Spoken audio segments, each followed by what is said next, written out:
And Randy's face is kind of in shadow. Is there anything we can do to improve that? No, we can do that in post-production. Yeah? Yeah. Okay.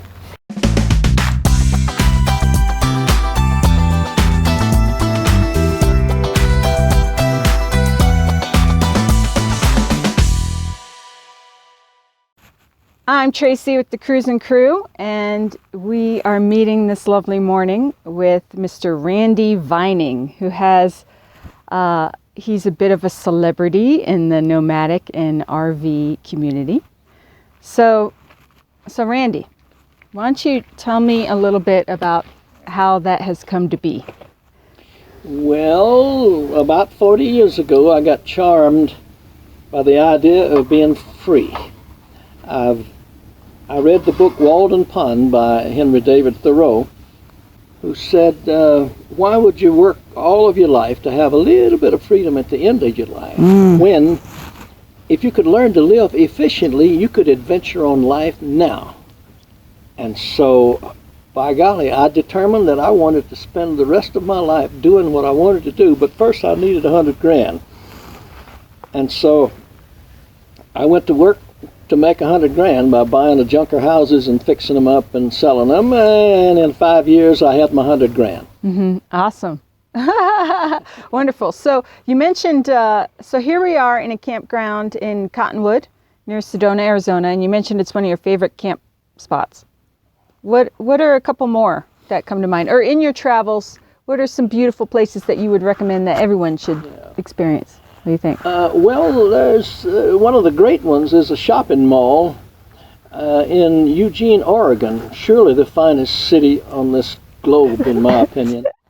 And there's a shopping mall, and the name of it escapes me for a moment, but they will let you park there for 3 days. And it is right beside the Willamette River, and it has sidewalks on both sides, and they have 3 bridges that cross the river, and the whole city seemingly shows up along this river in the afternoons. And it has a rose garden over there on the other side, and it's one of my favorites. It sounds lovely. And, okay, so also, Randy, one thing that I know of you is that you're a fantastic poet and writer. And I remember we were camping once outside Flagstaff, a group of us, and we went and we dropped in at a poetry slam going on in downtown Flagstaff.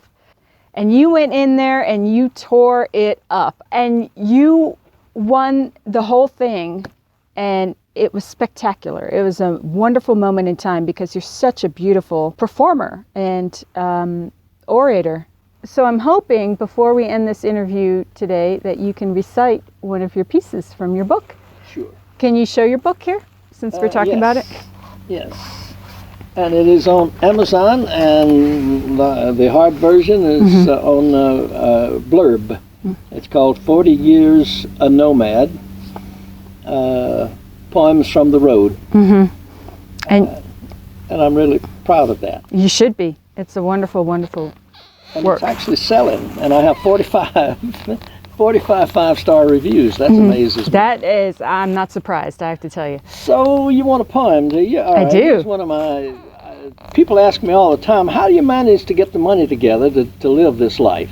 And so I have a poem that answers the question. It's called A Bucket Full of Freedom. Wealth is like a leaky bucket beneath a water spout. Running water is your income, expense is leakage out. And the measure of your wealth is, how long could you hold out if some sad misfortune turned off the water spout? Now, most folks focus on the spigot, seeking increase of the flow, but I focused my attention on the leakage down below. I have sought to plug my bucket, reducing my expenses, holding in my savings like a cowboy mending fences. With patience, I waited for bargains. I didn't count on Lady Luck. I lived well below my means, getting bang for every buck. And when the water rising in my bucket reached that calculated mark, I left behind all drudgery and flew off like a lark. So I think my wealth is great because my needs are small, and I won't have to work again with any luck at all. Money can purchase freedom if you have the guts to buy it. I know folks with beaucoup bucks too afraid to try it. But I have purchased freedom with the savings in my pail, and down the highways, seas of adventure in my land yacht, I will sail. Bravo, bravo. Thank you. Wonderful, wonderful. Oh my gosh. I just love watching you recite your poetry. It's true. And I am not alone in that. I'm positive. Thank you very much. Yeah. I dare say that if when people would set themselves free, they will discover talents that they have that were hidden to them. I never wrote a poem till I hit the road, and then discovered, hey, I can put a poem together. Other people that I've seen become great artists or great recorders or whatever. So I'm convinced that that leisure can unearth some talents. I totally agree. So, okay, just spitballing a little bit. What else do you want to mention during this interview? Anything come to mind? Well, I mean, if I were you, I would ask me about my love life. If you don't need to control and own somebody, then there's lots of this type out there.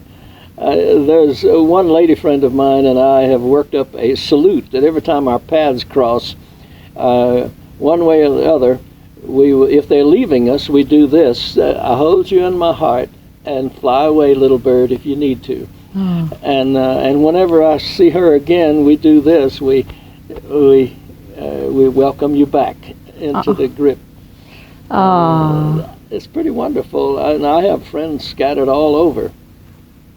Right, allowing people to have space to leave, and then to leave and live, and then come back again. I think Yes. is beautiful.